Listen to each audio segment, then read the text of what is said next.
أعوذ بالله من الشيطان الرجيم بسم الله الرحمن الرحيم par la barakati Sinachia Mohamed Fawzi Karkari Qatasala Oussala. Dans cette vidéo, on va aborder un sujet que les gens de la tariqa en règle générale connaissent, sauf pour certains nouveaux, donc ça sera un rappel. Et d'ailleurs, c'est, on va dire, le sujet un petit peu principal de cette vidéo, c'est le souvenir. On va parler essentiellement de souvenirs, de rappel, à travers un verset et rappeler les fondements de la tariqa Karkaria. Donc les fondements de la tariqa Karkaria, comme je disais, c'est des choses que les disciples connaissent, mais peut-être les gens qui ne sont pas dans la tariqa ou qui s'intéressent à la tariqa ne connaissent pas. Donc ce qui est bien, c'est de pouvoir rappeler ces fondements, à quel point ils sont importants, essentiels pour le disciple qui cherche véritablement Allah. Et on va aller voir à travers peut-être un prisme un peu différent de ce qu'on a entendu jusqu'à maintenant. Donc c'est le prisme, un prisme, on va dire, c'est par support d'un verset du Coran que je vais citer tout à l'heure. Mais avant ça, avant d'aborder le sujet des fondements, on va tout d'abord faire une petite introduction sur l'état actuel de nos sociétés, qui reflète un petit peu l'état des personnes et des individus. Qui est, disons-le, hein, un petit peu catastrophique. Donc c'est-à-dire que aujourd'hui, on a tendance à voir que nos sociétés ne sont plus des sociétés traditionnelles, c'est des sociétés qui prônent des philosophies différentes. Donc que ce soit en Amérique ou partout même, hein, c'est pas qu'en Amérique. Aujourd'hui, on a des problèmes dans tous les pays. Et bien ça ne reflète que les problèmes qui se trouvent dans les gens, comme le dit très souvent Sidi Chir, eh bien, regarde le monde autour de toi et tu te verras toi en fait. Hein, c'est le miroir de ce que tu es. Et on voit à quel point nos sociétés sont devenues compliquées. Eh bien, pourquoi elles sont devenues compliquées? Très simplement parce que le souvenir de Dieu s'est effacé de la pensée, s'est effacé de la parole, s'est effacé du cœur. En fait, tout simplement, les gens, bien qu'ils évoquent Dieu, et heureusement qu'ils l'évoquent encore par la parole, hein, je ne dis pas que c'est effacé de tout le monde, hein, mais en grande partie c'est effacé de nos sociétés. En tout cas, des gens travaillent pour l'effacer, à travers, par exemple, des notions comme la laïcité ou les nouvelles tendances, etc., qu'on peut entendre. Eh bien, cette notion de Dieu va être remplacée, bien qu'elle ne sera jamais remplacée, on ne remplace pas Dieu, mais elle tend à être effacée des mémoires, etc., pour beaucoup plus de liberté, comme ils ont tendance à le prôner. Eh bien, le souvenir de Dieu est la chose la plus importante pour le croyant. Pourquoi? Parce que tout simplement, Dieu, c'est le point central de la vie de chacune des personnes. C'est la base solide, c'est le lien, c'est le fondement qui doit toujours être et qui ne doit pas s'en aller. Si vous enlevez ce fondement, eh bien, vous le remplacez par du vide, par quelque chose qui n'existe pas, comme le néant, l'absurdité, comme le disent les philosophes. Par exemple, on peut citer Camus ou d'autres philosophes qui, au final, ont tourné en rond en reniant Dieu et en voyant que finalement ce monde n'est que néant. Et bien forcément, si on enlève Dieu de sa vie, bah il n'y a plus rien.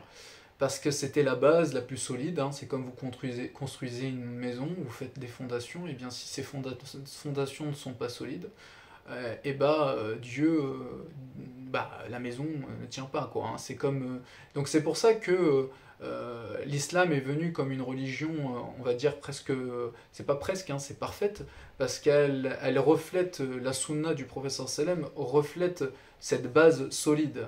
C'est la charia n'est que le reflet de la divinité, en fait, hein, des règles de la divinité, et donc c'est ce qui en fait sa base la plus solide. Et on voit, hein, malgré que les philosophies occidentales viennent s'imprégner dans les sociétés orientales, ils n'arrivent jamais à défaire totalement le message du professeur Salem, ou du moins sa méthode de vie. De l'Amérique jusqu'à la Chine, vous pouvez voir des musulmans pratiquer la sunna.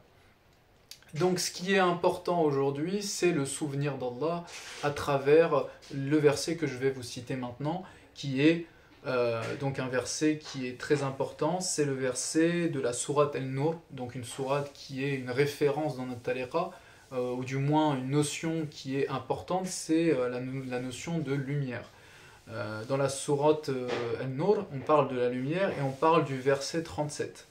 Donc Bismillah ar-Rahman ar-Rahim, des hommes que ni le négoce ni le troc ne distraient de l'invocation d'Allah, de l'accomplissement de la salat et de l'acquittement de la zakat, et qui redoutent un jour où les cœurs seront bouleversés ainsi que les regards. Donc pour aborder le sujet des fondements de la tariqa Karkaria, j'ai décidé de parler de ce verset parce que pour moi, il est la base de chaque personne qui aspire à Allah. En tout cas, toute personne qui est sincère va se reconnaître à travers ce verset et va vouloir appliquer ce verset. Parce que ce verset, c'est le dépouillement, c'est le verset du dépouillement. C'est le verset dont on veut se dépouiller de toutes les choses négatives de notre environnement, de toute la fausseté, pour invoquer seulement ce qui est vrai, invoquer seulement ce qui perdure. Donc on parle de l'invocation d'Allah, de l'accomplissement de la salat, donc du lien, le lien ce qui permet cette proximité avec le divin, et l'acquittement de la zakat. Donc tout ça, ça permet à un musulman, on va dire à l'ensemble de la communauté, de conserver sa religion et son lien avec Allah. Par contre, pour la personne qui prétend à quelque chose de supérieur, donc à la croyance totale, à l'ihsan qui est dans le tasawwuf considéré comme l'excellence, eh bien cette personne devra appliquer un modèle qui lui permettra donc une méthode, on parle de tariqa, donc une méthode qui lui permettra de parvenir à Allah d'une façon exclusive. Et donc c'est pourquoi il devient disciple d'un maître. Disciple, dans le terme disciple, on entend discipline. Donc il devient discipliné à une méthode pour parvenir à un but, bien que le but n'existe pas vraiment, c'est-à-dire qu'on continue toujours à avancer vers Dieu. On ne peut pas donner à Dieu une fin, mais du moins on endosse une discipline, une méthode afin de parvenir. Donc aujourd'hui la tariqa Karkaria, elle s'appelle Karkaria parce que c'est le nom de son maître spirituel, Mohamed Fawzi al-Karkari, et qui a été nommé surtout par les disciples. Hein. C'est pas Sidi Shir qui a nommé, comme il nous le dit souvent, c'est les disciples qui ont nommé cette tariqa, la tariqa Karkaria, donc la méthode Karkari. Et c'est une méthode qui permet aux disciples de parvenir à Allah sous des modalités, sous 7 fondements. Et c'est pour ça qu'on va rappeler, parce que le rappel profite aux croyants, le souvenir profite aux croyants, on va rappeler les 7 fondements de la tariqa Karkaria. Donc dans ces 7 fondements, on a, pour parvenir à l'excellence de ce verset, toujours dans la continuité du verset qu'on vient de citer, on va prendre dans un premier temps l'engagement avec le maître spirituel. Bien sûr, quand vous avez un problème, une maladie, vous allez voir un médecin, donc vous allez suivre les prescriptions d'un médecin. Quand vous voulez apprendre une science, vous allez voir un enseignant. Et bien pour Sidi Shir, pour le maître spirituel, eh bien on va de même pour la connaissance d'Allah. Il faut suivre les prescriptions d'un modèle qui nous permet de parvenir. Et donc ça, il n'y a qu'aujourd'hui, à notre époque, qu'on entend des bêtises, excusez-moi, il n'y a pas d'autre terme, mais des gens qui parlent que le seul maître c'est Allah, il n'y a pas de maître, alors que le prophète sallam lui-même a eu comme maître Djibril, un intermédiaire à Djibril.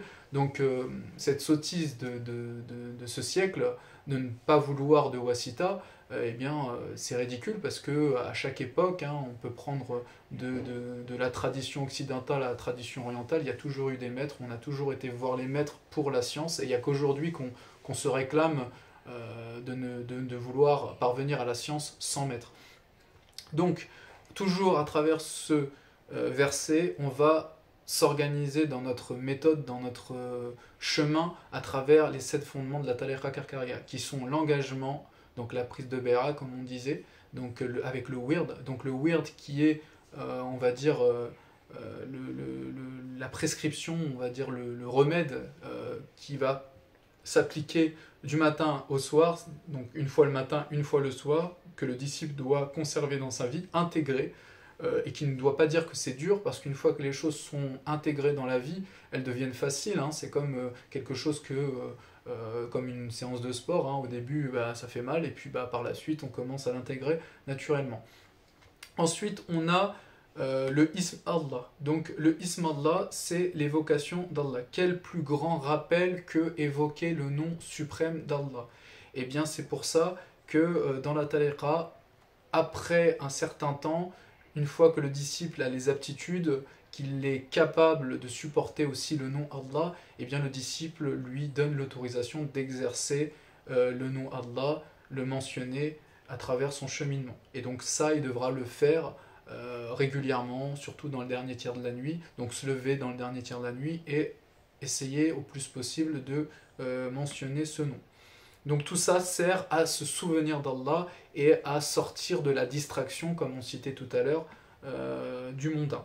La mulaqa, c'est un vêtement. Le vêtement que je porte aujourd'hui va servir au disciple de se détourner, encore une fois, de se dépouiller, de lui permettre d'accéder, encore par exemple de ce verset, hein, d'accéder à son Seigneur de façon exclusive. Donc il porte la mulaqa pour se détourner déjà dans un premier temps de tout ce qui est distraction mondaine, parce que forcément quand il porte ce vêtement, il ne peut pas être focalisé sur autre chose que Dieu.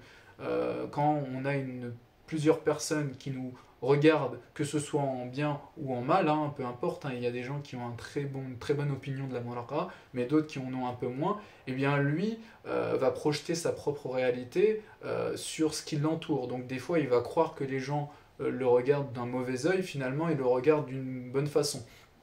Bah, tout ça, ça lui permet aussi de se regarder lui-même, de regarder ses défauts et de chercher à parvenir à une pureté du regard, donc une pureté lumineuse, une pureté, une vision de son Seigneur. Forcément, la meilleure vision, c'est celle d'Allah. Ensuite, on a le secret. Eh bien, le secret, c'est aussi, encore une fois, l'application de ce verset. Donc, pour parvenir au secret, il faut forcément faire des sacrifices, hein. Aujourd'hui, on parle du secret d'une façon un petit peu ouverte. À l'époque, c'était quelque chose qui était, comme on dit, entre parenthèses, réservé à une élite. Mais aujourd'hui, avec la masse d'informations qu'on a, c'est toujours le cas, hein. C'est-à-dire que c'est toujours réservé à ceux qui cherchent Allah. Donc c'est pas une élite, c'est pas quelqu'un qui est au-dessus des autres, c'est quelqu'un qui a une plus grande ambition spirituelle que quelqu'un d'autre, tout simplement. Donc pour celui qui est vraiment attentif à son Seigneur, eh bien lui, il peut parvenir à ce qu'on appelle au secret. Ça, c'est le shir, c'est pareil, c'est le maître spirituel qui lui permettra de parvenir à ce secret, à ce dévoilement, qui lui permettra d'avoir une lecture du Coran aussi bien textuelle, hein, une lecture du Coran qui sera différente, mais une lecture du Coran aussi physique dans le moulk, hein. Tout ce qu'on voit autour de nous n'est que le support du Coran, hein, c'est que les paroles du Coran qu'on voit autour de nous. Et bien tout ça, il va pouvoir le vivifier d'une façon différente, d'avoir des perspectives plus grandes, parce que le shir aura ôté un voile qui ne lui permettait pas de voir. Et c'est comme la parole qui dit nous avons ôté de toi le voile et maintenant ta vue est perçante.